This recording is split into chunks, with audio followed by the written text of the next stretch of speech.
அன்பர்களின் கனிவான கவனத்திற்கு ஒரு நினைவூட்டல். வாழ்க வளமுடன். அருள் தந்தை வேதாத்ரி மகரிஷி அவர்கள் தனிமனிதன் அமைதி பெறுவதற்காக உடல் நலத்திற்கு உடற்பயிற்சி, உயிர் வளம் பெற காயக்கல்ப பயிற்சி, மனம் அமைதி பெற அகத்தவம் மற்றும் அகத்தாய்வு பயிற்சிகளை அளித்துள்ளார்கள். இத்தகைய சிறப்பான மனவளக்கலை என்னும் வாழ்க்கை கல்வியை உலக சமுதாய சேவா சங்கம் ஸ்கை யோகா இணைய வழியே 12 நாட்கள் அடிப்படை பயிற்சியாகவும், அதனைத் தொடர்ந்து 4 மாதங்கள் சான்றிதழ் கல்வியாகவும் நம் இல்லம் தேடி வந்து அளித்து வருகிறது. இந்த சிறப்பான செய்தியினை நமது உறவுகளிடமும் நட்புகளிடமும் பகிர்ந்து அனைவரும் உடல் நலத்துடன் ஆரோக்கியமாக அமைதியாக வாழ நம்மாலான சிறு உதவியினை செய்வோம். மகரிஷியின் கனவாம் உலக அமைதிக்கு நம்மால் என்ற சிறு தொண்டினை செய்து குருவின் கனவை நனவாக்குவோம். மேலும் விவரங்களுக்கு kundaliniyoga.edu.in என்ற இணையதளத்திற்கு செல்லவும். வாழ்க வளமுடன். தவத்தினை தொடர்ந்து தவத்தின் அவசியம் என்ற தலைப்பில் சிந்தனை விருந்து வழங்க பேராசிரியர் அருள்நிதி சுயம்புக்கனி பாண்டி அம்மா அவர்களை அன்புடன் அழைத்து அமர்கிறோம். வாழ்க வளமுடன் அம்மா. வாழ்க வளமுடன் அம்மா. இன்று பஞ்சேந்திரிய தவத்தை சிறப்பாக நடத்திய மஞ்சுபாய் பால அம்மாவை வாழ்த்துவோம். அனைவரும் துரிய நிலைக்கு வருவோம். பேராசிரியர் அருள்நிதி மஞ்சுபாய் பால அம்மா அவர்கள் வாழ்க வளமுடன். மஞ்சுபாய் பால அம்மா அவர்களும் அவர்களது அன்பு குடும்பமும் அருட்பேராற்றல் கருணையினால் உடல் நலம், நீள் ஆயுள், நிறை செல்வம், உயர் புகழ், மெய்ஞானம் ஓங்கி வாழ்க வளமுடன், வாழ்க வளமுடன், வாழ்க வளமுடன். நன்றி அம்மா. நன்றிம்மா. வாழ்க வளமுடன். வாழ்க வையகம், வாழ்க வையகம், வாழ்க வளமுடன். குரு வாழ்க, குருவே துணை. அனைவருக்கும் வணக்கத்தையும் வாழ்க வளமுடன் என்ற வாழ்த்தையும் தெரிவித்துக் கொள்கிறேன். இன்றைக்கு சிந்தனைக்கு எடுத்துக்கொண்ட தலைப்பு தவத்தின் அவசியம். நாம் தினந்தோறும் சமையலறையில் பாத்திரத்தை உபயோகிக்கின்றோம். அதை சுத்தம் செய்து வைத்தால்தான் மறுநாளைக்கு உபயோகிக்க நன்றாக இருக்கும். இதே போலதான் நம்முடைய மனதையும் கூட தினந்தோறும் தூய்மை செய்து அதன் நிலைக்கு கொண்டு வர வேண்டும். எப்போதும் மனதை அலைய விட்டு வாழ்வின் நலன்களை கெடுத்துக் கொள்கிறோம். அவ்வாறின்றி மனதை சரியான நிலைக்கு கொண்டு வந்து வைப்பதற்கு தவம் அவசியம். இயற்கையின் பெருமையை, சிறப்புகளை, விளைவுகளை உணர்ந்து கொள்ள மனித அறிவு செய்யும் முயற்சியில் மன அலைச்சுழல் விரைவை குறைத்து மனம் தனது மூலத்தை உணர்ந்து அறிவே பேராற்றலாக எல்லாம் வல்ல இறைவழியாக இருப்பதை உணர்ந்து முழுமை பெறும் முயற்சியே தவம். தேவை பழக்கத்திற்கேற்ப ஏற்படும் இன்பம், துன்பம் இவற்றிலே எழும் அறிவு குறுகி நின்று அதற்கேற்றவாறு செயல்புரியும் ஆர்வமே உணர்ச்சி நிலையாகும். அறிவு பூரண தெளிவற்று மயக்கமுற்று மிரட்சியோடு இயங்கும் தன்மையை மாயை என்று சொல்கிறோம். உணர்ச்சி நிலைகளிலிருந்தும் மாயையிலிருந்தும் விடுபட தவம் இன்றியமையாதது. எப்படி உடல் வலிமைக்கு நாம் உடற்பயிற்சி செய்கிறோமோ அதுபோல மனதின் நுட்பத்தை பெருக்குவதற்கான உளப்பயிற்சியே அகத்தவம்.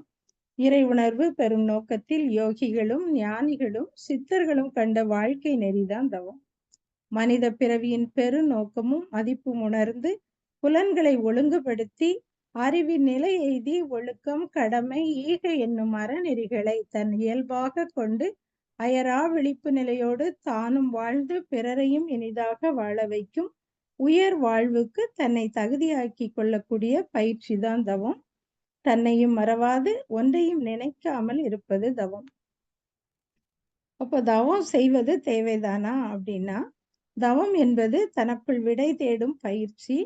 தவம் இல்லாத ஞானம் கையில் இருக்கும் கனி, அந்த கனியே நீதான் என்பதுதான் தவம் தரும் அற்புதம். அப்போ தவம் நம்மை பக்குவப்படுத்துகிறது.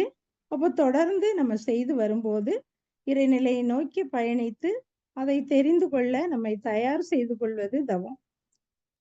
தன்னையே மறக்க பாடல்களை பாடுதல், மந்திரம் சொல்றது, வெளி விவகாரங்களிலிருந்து தன்னை விடுவித்தல், மூச்சு காற்றை கவனித்தல், ஒன்றையே நினைத்தல் தவம் கிடைக்க ஏற்ற பயிற்சின்னு சொல்லலாம்.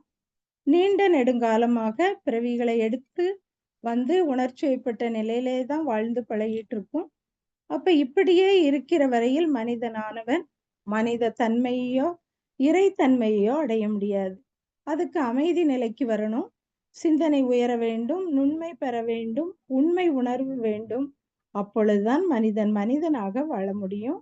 தினந்தோறும் நாம் நம்முடைய வாழ்க்கையிலே மனதை அலைய விட்டுக்கொண்டு அதனாலே உடலையும் வாழ்க்கையில் உள்ள நலன்களையும் கெடுத்து குழப்பம் செய்து கொள்கிறோம். அந்த குழப்பத்தை ஈடு செய்து மனதை சரியான நிலைக்கு கொண்டு வருவது தவம். அப்ப அந்த மன அலைச்சூழலை அகத்தவம் என்ற குண்டலினி யோகத்தால் நம்ம முறைப்படுத்த முடியும். இதுக்கு ஒரு சம்பவம் பார்க்கலாம். ஒரு தட்டாம்பூச்சியும் வண்ணத்து பூச்சியும் பேசிக்கிறாங்களாம். தட்டாம்பூச்சி வண்ணத்து பூச்சியை பார்த்து கேட்டுதான், உனக்கு மட்டும் இப்படி பளபளப்பான இறகுகள் எப்படி வந்தது? நீ நிறைய தேன் சாப்பிட்டியா அப்படின்னு கேட்டுதான். அதுக்கு வண்ணத்து பூச்சி சொல்லுச்சான், நான் என்னை கூட்டுப்புழுவாக குறுக்கி பல நாட்கள் வெளிவராமல் சுய கட்டுப்பாட்டோட இருந்து உணவு இல்லாம தியானம் செய்தேன். அதனாலதான் எனக்கு வண்ண வண்ண சிறகுகள் வந்தது அப்படின்னு சொல்லுச்சான். அப்போ தவம் இல்லாமல் வரம் கிடைக்காது, முயற்சி இல்லாமல் தவம் கிடைக்காது. முயற்சி, பயிற்சி, வெற்றி என்ற முறையில நம்ம தவம் செய்யணும். அததான் மகான் ஒரு பாடல்ல சொல்வாங்க, ஒன்றி ஒன்றி நின்று அறிவை பழக்க உறுதி நுட்பம் சக்தி இவை அதிகமாகும். அன்று அன்று அடையும் அனுபவங்கள் எல்லாம் அறிவினிலே நிலைத்துவிடும். ஆழ்ந்து ஆய்ந்து நன்று என்று கண்டபடி செயல்கள் ஆற்றும் நற்பண்பு புலன்களுக்கு அமைந்து போகும். என்றென்றும் கருவிடத்தே அறிவை ஒன்றும் இயற்கை முறை சிறப்புடைத்து ஈதே தவமாம்னு சொல்லுவாங்க. அப்ப நம்ம தவம் செய்யறோம் அப்படின்னு சொன்னா, ஏதோ கொஞ்ச நேரம் உட்கார்ந்து இருந்தோம், தவம் செய்ய சொல்லி கற்றுக் கொடுத்தாங்க, நல்லதுன்னு சொன்னாங்க, அதனால தவம் செய்கிறேன் அப்படின்னு இல்லாம முறையாக தவம் செய்து வந்தால் அந்த புலன்களை அறிவின் கட்டுக்குள் வைத்திருக்க முடியும். அப்ப நம்முடைய மனம் அமைதி பெறுகிறது. அந்த அமைதியில ஜீவகாந்தம் செலவில்லாத போது வரவு வந்துட்டே இருக்கும். அப்போ செலவை குறைத்தால் பாத்திரத்தில் உள்ள அந்த பொத்தலை அடைச்சோம்னா, அந்த ஒரு பொத்தல் இருக்குன்னா அதை அடைச்சிட்டு நம்ம தண்ணி ஊத்துனோம்னா ஊற்றின தண்ணி அப்படி நிற்கும். அது போலதான் தவம் செய்ய செய்ய அந்த செய்யும்போது அந்த நேரத்துல நம்ம இறைநிலையோட இருப்பு நிலையோட மனதை சேர்க்கிறோம். அப்போ ஜீவகாந்த சேமிப்பு நடைபெறுது. நமக்கு நமது குரு அருள் தீட்சை வழங்கியதும் நமது உயிரோடு குருவின் உயிர் கலப்பு பெறுறோம். அப்போ ஒவ்வொரு முறையும் நம்ம குரு வணக்கம் சொல்லும் போதும் நம்முடைய நினைவில் தான் குரு வர்றாரு. எப்பொழுதுமே குரு நினைவுல தான் இருக்கும். அப்ப தவத்திலையும் நமக்கு துணையாக நிற்காங்க. தவத்துல வரும் தடை, பிற ஆன்மாக்கள் தொந்தரவு, தவறான எண்ண அலைகள், கர்ம வினைகளின் எழுச்சிகள், இவற்றை எல்லாம் விலக்கி முழுதாக நம்ம தவத்துல இயங்க வைக்கிறாரு. இப்ப நம்ம பிரபஞ்ச எல்லையை கடந்து அந்த வெட்ட வெளியில நிற்கும் போது கூட அந்த அனுபவத்தை நமக்கு குரு தராரு. அப்ப நம்முடைய உயிர் சக்தியின் மீது மனதை நிலைக்க வைத்து தவம் செய்யும் போது பீட்டா வேவ் என்ற நிலையிலிருந்து ஆல்பா வேவ் என்ற நிலைக்கு மனம் வந்துடும். அதை தான் சொப்பன நிலை அல்லது சாக்கரம்னு சொல்றாங்க. அப்போ நம்ம அமைதியா மனதை வைத்து கொண்டு தவம் செய்கிற போது நம்மை நாம் திருத்தி கொள்வதற்கும் வலுப்படுத்தி கொள்வதற்கும் உரப்படுத்தி கொள்வதற்கும் இதுவரையில நம்ம செய்த தவறுகளை எல்லாம் திருத்தி கொண்டு மனிதனாக மாறுவதற்கும் ஏற்ற பயிற்சி தவம். இதை பற்றி மகான் சொல்றாங்க ஒரு கவியில, நிறைந்த குரு மூலம் நேர்முகமாய் குண்டலினி யோகம் கற்று நித்தம் தவம் ஆழ்ந்தாற்றி உண்மை உணர பெற்றால் முனைப்பு போக்கும். நபிகள், புத்தர், இயேசுபிரான், வள்ளலார், ராமகிருஷ்ண பரமஹம்சர், நம்முடைய மகான் போன்ற மகான்கள்லாம் அவங்க ஆழ்ந்த தவத்தினால உணர்ந்த உண்மைகளை மனித குலத்துக்கு நன்னெறிகளாக அருளியுள்ளார்கள். அப்ப இது போன்று மெஞ்ஞானிகளும் விஞ்ஞானிகளும் ஒருமுகப்படுத்தப்பட்ட சிந்தனையால் மன அலைச்சுழல் குறைந்த நிலைக்கு செல்லும் போது அவர்களுக்கு இயற்கையின் நுணுக்கமான விதிகள் புலப்படுது. திருமூலர் ஒரு பாடல்ல சொல்வாரு, திளைக்கும் வினைகிடல் தீர்வரு தோணி இழைப்பினை நீக்க இருவழி உண்டு கிளைக்கும் தனக்கும் அக்கேடில் முதல்வன் விளைக்கும் தவம் அறமே துணையாமை. அப்ப நமது வினைப்பதிவை கழிக்க நம்ம தவம் அறம் செய்யணும். தவத்திலே தன்னை உணர்ந்து அறிவை உணர்ந்து கொண்டு செயல்படும் அந்த உண்மை உணர்வு அப்போ தானா நம்மளுக்கு வந்துடும். அப்ப செயலுக்கான விளைவையும் நமக்கு கணித்து கொண்டு யார் யார்கிட்ட எந்த முறையில எந்த செயலை செய்யலாம் அப்படிங்கும்போது அது அறமா மாறுது. உள்ளதை உணர்ந்தால் நம்ம நல்லதை செய்ய முடியும். நல்லது செய்கிற அளவிலே அல்லதை விட முடியும். அப்போ எனவே இறைநிலை உணர்வு எல்லாருக்கும் வேண்டும். எல்லாரும் அறியணும். அப்பதான் இந்த தவத்தின் மூலமாக தன்னையும் அறிந்து கொண்டு இறைவனையும் அறிந்து கொண்டு நம்ம அறத்தின் மூலமாக நம்முடைய வாழ்வை மாற்றி சிறப்பாக அமைக்க முடியும். இப்போ மனிதனுக்கு விலங்கினத்திலிருந்து அதனுடைய பதிவுகள், நம்முடைய மூதாதையர்களிடம் உள்ள பதிவுகள், பெற்றோர்களிடம் உள்ள கர்மய பதிவுகள் எல்லாமே மரபு தொடரா அப்படி வந்துட்டே இருக்கு. அப்ப விலங்கின வாழ்க்கையின் செயல்பாடு மனிதர்கள் எல்லோரிடமும் இருக்கு.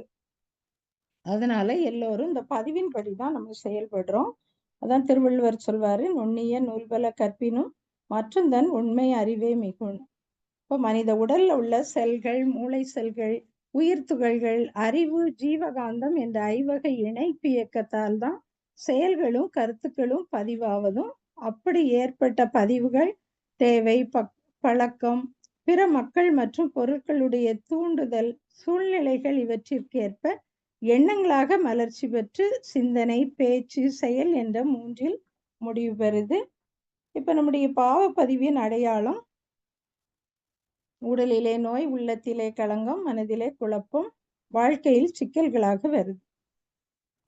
அந்த மகான் ஒரு கவியில சொல்றாங்க, கருவமைப்பின் வழிவந்த வினைப்பதிவு சஞ்சிதமா, உருவெடுத்த பின் கொண்ட வினைப்பதிவு பிராரப்தம், இருவகையும் கூடி எழும் புகுவினையே ஆகாமியம், ஒரு வினையும் வீண்போக உள்ளடங்கி பின் விளைவாம் அப்படின்னு சொல்றாங்க. அப்ப இந்த வினைப்பதிவிலிருந்து விடுபட மகான் 3 வழிகள் சொல்றாங்க. பிராயச்சித்தம், உணர்ந்து திருந்துதல் அல்லது மேல்பதிவு, பழிச்செயல் பதிவு முறிவு அல்லது சமன் செய்தல். பிராயச்சித்தம்னா என்னன்னா, தீமையை நீக்கி நல்ல காரியங்கள்ல ஈடுபடுதல். நம்ம ஒரு தவறு செய்தோம்னா அதை உணர்ந்து வருந்தி அந்த தவறால் துன்புறுவோருக்கு ஆறுதல் கூறுவது, அவங்களுக்கு ஏதாவது இழப்பு வந்ததுன்னா அதை ஈடு செய்வது, மன்னிப்பு கேட்டுக்கொள்வது என்ற வகையில் நிறைவு பெறும் செயல்தான் பிராயச்சித்தம். இப்போ ஒருத்தர் ஒரு கூட்டத்துல உட்கார்ந்துருக்காரு, மற்றொருவர் அந்த வழியா போகும்போது கவனிக்காம அவருடைய காலை மிதிச்சிடுறாரு. உடனே அவருக்கு காலில் வலி வரும். உடனே இவர் மிதிச்சிட்டவர், தயவு செய்து என்னை மன்னிச்சிருங்க, நான் தெரியாம மிதிச்சிட்டேன் அப்படின்னு அவர்கிட்ட நம்ம ஒரு மன்னிப்பு கேட்கும்போது அதுதான் பிராயச்சித்தம். அடுத்தது உணர்ந்து திருந்துதல் அல்லது மேல்பதிவு. இப்ப சில தவறான செயல்களை செய்து விட்டதுனால அதன் விளைவா சில நோய்கள் நம்ம உடல்ல வரும். அப்படின்னா அதுக்கு பத்தியத்தோடு மருந்து உண்டோ அல்லது முறையான பயிற்சி, உடற்பயிற்சி, தவம், அதன் மூலம் நம்ம நோயை நீக்கி நலம் பெறுதல் தான் மேல் பதிவின் மூலம் பழிச்செயலை அழித்தல். அடுத்தது பழிச்செயல் பதிவு முறிவு அல்லது சமன் செய்தல். அகநோக்கு பயிற்சியின் மூலம் மனதை உயிர்ல ஒடுக்கி அந்த உயிர்நிலை அறிந்து ஆன்ம உணர்வு முதல்ல பெறணும். இந்த நிலையில இன்ப துன்ப உணர்வுகள்ல சிக்கி தவித்து கொண்டிருக்கக்கூடிய உண்மையை அறிந்த மனிதனுக்கு இந்த உணர்வு பெற்ற பிறகு மனம் உடல்நிலை கடந்து உயிர்நிலையில நிலைத்து பின் உயிர்நிலையை தாண்டி தெய்வ நிலையில லயித்து நிற்கின்ற அந்த உயர் பெயரு கிடைக்கும். அதுதான் துரியாதீத தவத்துல நமக்கு கிடைக்கக்கூடியது. அறிவோ தூய்மையான மெய்ப்பொருளோடு ஒன்றி நிற்கும். அப்போ இங்க இதுல தவம் செய்யும் போது பழிச்செயல் பதிவுகள்லாம் புதிதாக தோன்றாது. முன்பு இருந்த பதிவுகள்லாம் அடியோடு முறிந்து போகும். அததான் சொல்லுவாங்க, ஆகினையில தவம் செய்யும் போது ஆகாமிய கர்மமும், நம்ம துரியத்துல தவம் செய்யும் போது நம்முடைய ஆகாமியம் பிராரப்த கர்மமும், துரியாதீதத்துல தவம் செய்யும் போது நம்மளுக்கு ஆகாமியம், பிராரப்தம், சஞ்சிதம், இந்த 3 வினைகளும் நீங்கும்னு மகான் சொல்லுவாங்க. ஒரு கதை பார்க்கலாம். ஒரு காட்டுல ஒரு துறவி தவம் செய்துட்டு இருந்தாராம். அப்ப காட்டு வழியே போற மக்கள்லாம் அவரை பார்த்துட்டு போறாங்க. சிலர் பக்தியோட வணங்கிட்டு போறாங்க. அந்த வழியா ஒரு சிவபக்தன் நடந்து போகும்போது அந்த துறவியினுடைய நெற்றி வெறுமையா இருக்கதை பார்த்து அவரு திருநீர் பூசிட்டு போறாரு. கொஞ்ச நாள்ல அந்த திருநீரும் அழிஞ்சு போயிட்டு, பிறகு அந்த வழியா போன ஒரு வைணவர் ஒருவர் அவரது நெற்றி வெறுமையா இருக்கதை பார்த்து நெற்றியில நாம பூசிட்டு போறார். கொஞ்ச நாள்ல அதுவும் அழிந்து போனது. அதுக்கு பிறகு அந்த வழியா வந்த ஒரு சக்தி உபாசகர் அவர் குங்குமத்தை துறவியின் நெற்றியில வச்சுட்டு போறார். பிறகு கொஞ்ச நாள் கழிச்சு ஒரு இஸ்லாமியர் அந்த வழியா வந்தவர் பச்சை நிற சால்வையை அவருக்கு போட்டுட்டு போறார். காலப்போக்கில் அந்த சால்வையும் காணாம போயிட்டு அடுத்து ஒரு கிறிஸ்தவர் வர்றாரு. அவர் ஜெபமாலை எடுத்து அவர் கழுத்துல, துறவி கழுத்துல போட்டுட்டு போறார். இப்படி காலங்கள்லாம் போய்க்கிட்டே இருக்கு. இறுதியா கடவுள் ஒரு நாள் துறவி முன்னால் காட்சி அளிக்கிறார். துறவிய கடவுள் தவத்துல இருந்து எழுப்பி ஒரு கேள்வி கேட்கிறார். உன்னை பார்க்க வந்த ஒவ்வொருத்தரும் அவரவர் மத அடையாளங்களை உனக்கு கொடுத்துட்டு போனாங்களே, உண்மையிலே நீ எந்த மதம்னு கேட்டாராம். கடவுளாகிய உங்களுக்கு எல்லா மதமும் பொதுவானதுதான். அப்படி இருக்கும்போது என்னை மாதிரி உங்களை வணங்குபவர்களுக்கும் எல்லா மதமுமே பொதுவானதுதான் அப்படின்னு துறவி சிரிச்சுக்கிட்டே சொன்னாராம். கடவுளும் துறவிய அணைச்சிக்கிட்டு துறவிட்ட சொன்னாராம், நீ உனக்கு கடவுள் ஆகக்கூடிய தகுதி வந்துட்டு உனக்கு மோட்சம் கிட்டும்னு சொன்னாராம். அப்போ அந்த மோட்சம் கிடைத்த துறவி இந்த பிரபஞ்சத்திலே உள்ள பேரொளியில ஐக்கியமாகிறாரு. அதே மாதிரி நம்ம நல்ல தவம் ஆழ்ந்து செய்ய செய்ய இறைநிலையை அடைய முடியும் அப்படிங்கிறத தெரிஞ்சுக்கிறோம். பகவான் கிருஷ்ணர் சொல்றாரு, 3 விதமான தவமுறைகளை சொல்றார். உடலால் செய்யப்படும் தவம், காயக தவம், அதாவது நேரம் தவறாது செயல்படுவது, அளித்த வாக்கை நிறைவேற்றுவது, பூஜைகள் செய்வது, தானம் கொடுப்பது போன்றவைகள்லாம் காயக தவமாகும். அடுத்தது பேச்சால் செய்யப்படும் தவம், வாசிப தவம். தெரிந்த உண்மையை மட்டும் பேசுதல், இனிமையாகவும் மென்மையாகவும் பேசுதல், பிறர் மனம் புண்படாது பேசுதல், கேட்பவருக்கு நன்மை பயக்கக்கூடியது மட்டுமே பேசுதல் தான் வாசிப தவம். அடுத்தது மனத்தில் தவம், மானச தவம். தீய எண்ணங்களை விட்டு தூய எண்ணங்களோட மனதை அமைதியாக வைத்துக் கொள்வதுதான் மானச தவமாகும். அப்ப நம்ம செய்யும் எல்லா செயல்களையும் ஒரு தவமாக செய்யணும். அப்ப நம்ம இந்த நிலையில பழகும் போது நம்ம எல்லாத்தையுமே தவமா செய்ய பழகிருவோம். ஏன்னா சித்தம் சிவமானால் செய்யும் செயல் அனைத்தும் தவமாகவே இருக்கும். ஆன்மாவுல வாழும் வாழ்க்கை, இறைவனோடு வாழும் வாழ்க்கை, மனமும் அறிவும் பக்குவப்பட்ட நிலை, இடைவிடாத ஆன்மீக பயிற்சி என்று இப்படி நம்ம தவம் என்பதற்கு எத்தனையோ விளக்கங்கள் உண்டு. இறைவன்கிட்ட பூரணமா சரண் புகுவதுதான் பெருந்தவம். மனத்தின் அழுக்குகளை போக்கி ஞானத்தை ஒளிரச் செய்யும் செயல்கள் அனைத்தும் தவம்தான். தவத்தினால நம்ம விரும்பிய பயன்களை விரும்பியபடியே அடைய முடியும். அதுதான் திருவள்ளுவர் சொல்வார், வேண்டிய வேண்டியாங்கு எதலால் செய்தவம் ஈண்டு முயலப்படும். அதே மாதிரி நம்ம எப்பொழுதுமே தவம் செய்வதற்கு ஒரு குறிப்பிட்ட இடத்தை தேர்வு செய்து கொள்ளணும். இப்போ காலையும் மாலையும் நம்ம அந்த இடத்துல அமர்ந்தே தவம் செய்யணும். இது போன்ற ஒரே இடத்துல தவம் செய்யும் போது அந்த இடத்துல காந்த சக்தி குவிய தொடங்கிரும். இந்த இயற்கையினுடைய நீதியை நம்ம ஆய்வு செய்து அதை உணர்வதற்கான ஒரு திட்டத்தை வகுத்து கொண்டு அதையும் நம்ம ஆய்வு செய்து இந்த விஞ்ஞானத்தை நம்ம உணர்ந்து கொள்ள முடியும். சரியான நேரத்துல நம்ம தவம் செய்து பழகிட்டோம்னா அந்த இடத்துல அங்கு காந்த சக்தியானது இயல்பாகவே குவிய தொடங்கிரும். மன அலைச்சுழல் வேகம் குறைந்த நிலையில அந்த இயற்கையினுடைய அற்புதமான கோட்பாட்டினை நம்ம சிந்தித்து பார்க்கலாம். அப்ப நம்முடைய மன அலைச்சுழலை தவம் தற்சோதனை செய்து நம்ம முறைப்படுத்தி கொண்டு விழிப்பு நிலையோட இருக்கும் போது அந்த இடத்துல நடைபெறக்கூடிய காந்த இயக்கத்தையும் நம்ம உணர முடியும். அந்த தற்சோதனை நமக்குள் அழைத்து சென்று இறைநிலையோடு கலக்க செய்யும் அற்புதமான பாலமாகும். நாம் எண்ணுவதும் பேசுவதும் செய்வதும் வாழ்க்கையா இருக்குது. இதுவே பண்பாடாகவும் அமையுது. எண்ணம், சொல், செயல் இவற்றில் பாதகம் இல்லாமல் சிந்தித்து உயர வேண்டியது மனிதனாக பிறந்த ஒவ்வொருவருடைய கடமையும் பொறுப்பும் ஆகும். நம்ம இந்த கடமையில் உயர்வோம். நம்முடைய அடுத்த சந்ததிகளுக்கு இதை எல்லாவற்றையும் சொத்தாக வழங்கி மகிழ வேண்டும். பத்திரகிரியார் சொல்றாரு, மண்ணுயிரை கொன்று வதைத்து உண்டு உழலாமல் தன்னுயிர் போல் எண்ணி தவம் முடிப்பது எக்காலம்னு கேட்கிறார். வள்ளலார் சொல்றாரு, எத்துணையும் பேதமுறாது எவ்வுயிரும் தம் உயிர் போல் எண்ணி உள்ளே ஒத்துரிமை உடையவராய் உவக்கின்றார் யாவர் அவர் உளந்தான் சுத்த சித்துருவாய் எம்பெருமான் நடம்புரியும் இடம் என நான் தெரிந்தேன்னு சொல்றார். திருவள்ளுவர், உற்ற நோய் நோன்றல் உயிருக்கு உருகன் செய்யாமை அற்றைய தவத்திற்கு ஒரு. அப்ப நம்ம அகத்தவம் செய்யும் போதுதான் நம்முடைய மனமானது புலன்களின் வழியாக வெளியே செல்வது நின்று உள்முகமாக அது திரும்புது. அப்போ நம்முடைய ஜீவகாந்த ஆற்றல் சேமிக்கப்படுது. அப்ப தானாவே அமைதி வந்துடும், வேகம் குறைஞ்சு போயிடும்.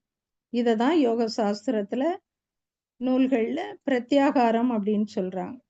அப்போ உலக விவகாரங்கள்ல இருந்து நம்ம விடுபடுறது தான் இந்த கட்டம். நம்முடைய உயிர் ஓட்டமும் அமைதி பெறுது.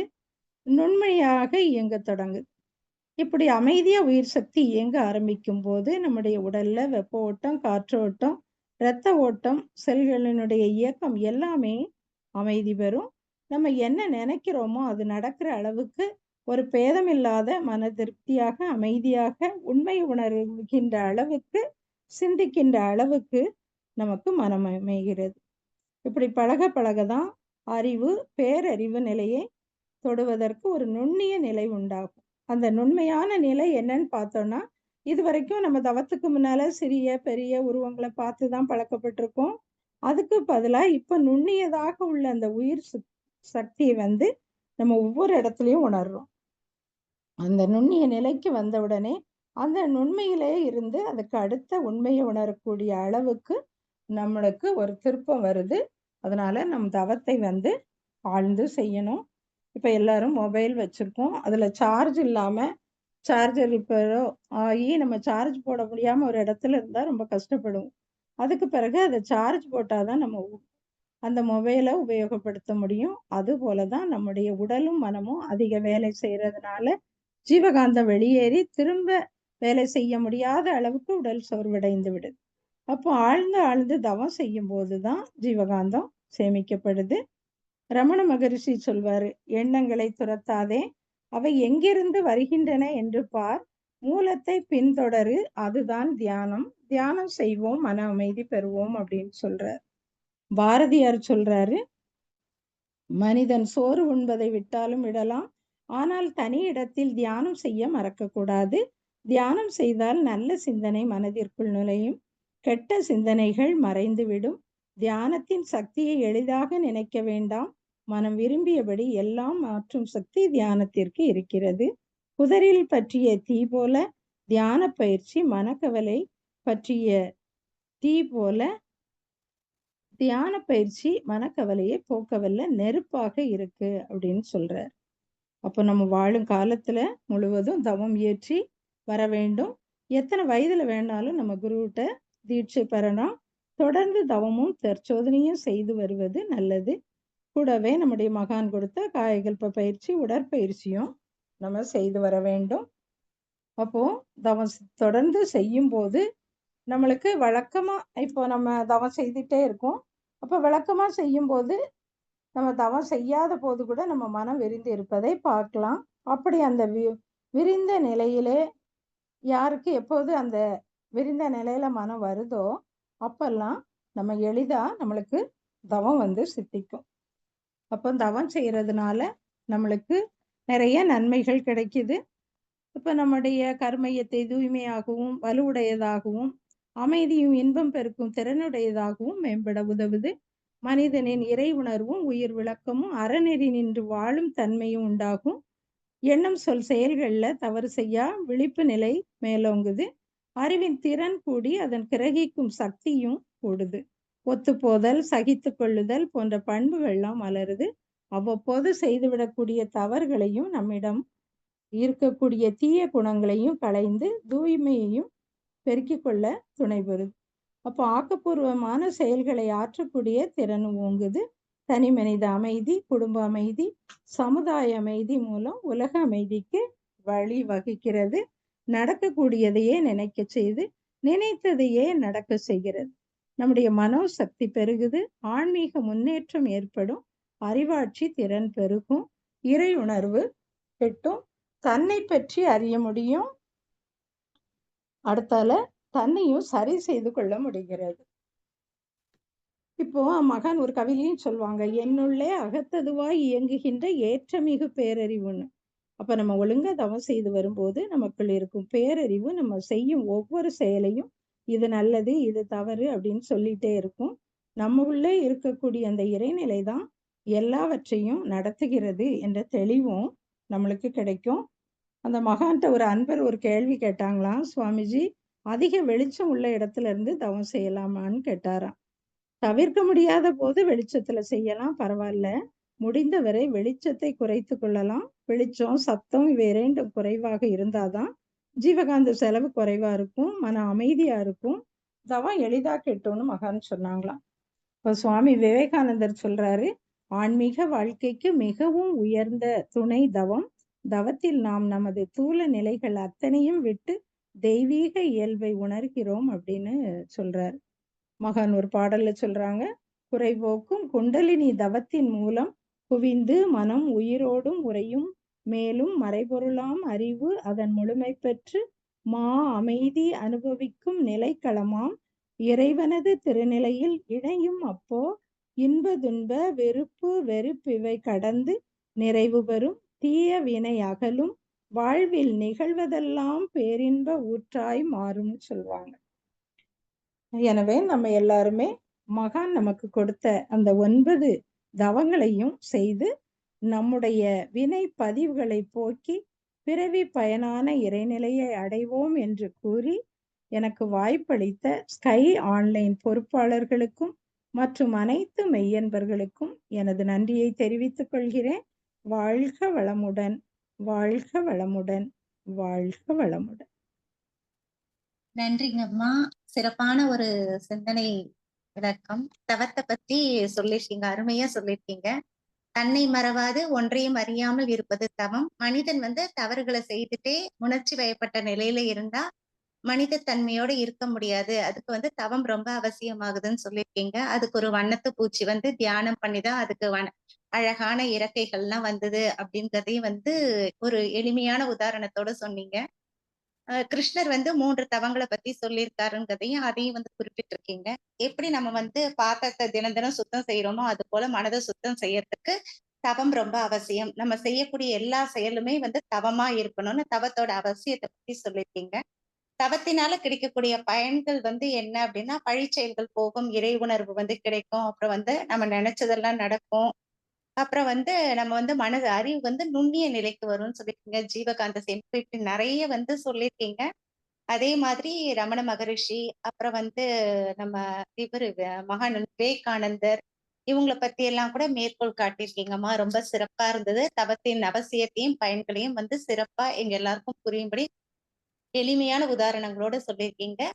அம்மா அவர்களை எல்லாரும் துரிய நிலையில நின்று வாழ்த்தலாம். அருட்பேராற்றல் கருணையினால் சுயம்புக்கணி பேராசிரியர் அருள்நிதி சுயம்புக்கணி அம்மா பாண்டி அவர்கள் அருட்பேராற்றல் கருணையினால் உடல் நலம், நீலாயுள், நிறை செல்வம், உயர் புகழ், மெய்ஞானம் ஓங்கி வாழ்க வளமுடன், வாழ்க வளமுடன், வாழ்க வளமுடன். மிக்க நன்றி அம்மா.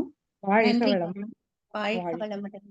ஸ்கை ஆன்லைன் மெடிடேஷன் தினசரி நிகழ்வுகள் பற்றிய அறிவிப்புகள். காலை 5 மணிக்கு மகரிஷியின் பாடல்கள், காலை 5:30 மணிக்கு தவம், தொடர்ந்து 6 மணிக்கு வீடியோ அண்ட் ஆடியோவில் உடற்பயிற்சி வகுப்பு இடம்பெறும். அதை பார்த்து கொண்டே நாம் செய்யலாம். மாலை 6 மணிக்கு மகரிஷியின் பாடல்கள், மாலை 6:25க்கு மாலை காயக்கல்பம், மாலை 6:30 மணிக்கு தவம், 7 மணிக்கு சிந்தனை, மாலை 7:30 மணிக்கு உலக நல வாழ்த்துடன் நிறைவு. பிரதி சனி மாலை தவத்தினை தொடர்ந்து மாலை 7 மணி முதல் 7:30 மணி வரை ஐயம் தெளிதல் நிகழ்வு நடைபெறும்.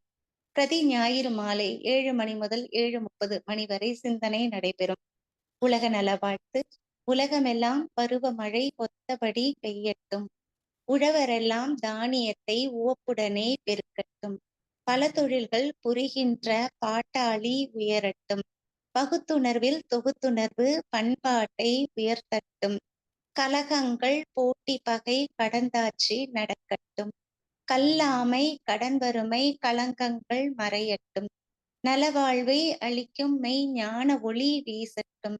நம் கடமை அறவாழ்வின் நாட்டத்தே சிறக்கட்டும். நம் கடமை அறவாழ்வின் நாட்டத்தே சிறக்கட்டும். நம் கடமை அறவாழ்வின் நாட்டத்தே சிறக்கட்டும். வாழ்க வையகம், வாழ்க வையகம், வாழ்க வளமுடன். மனமகிழ்வோடு இன்றைய நிகழ்வினை நிறைவு செய்து கொள்வோம். அனைவருக்கும் நன்றி. வாழ்க வளமுடன்.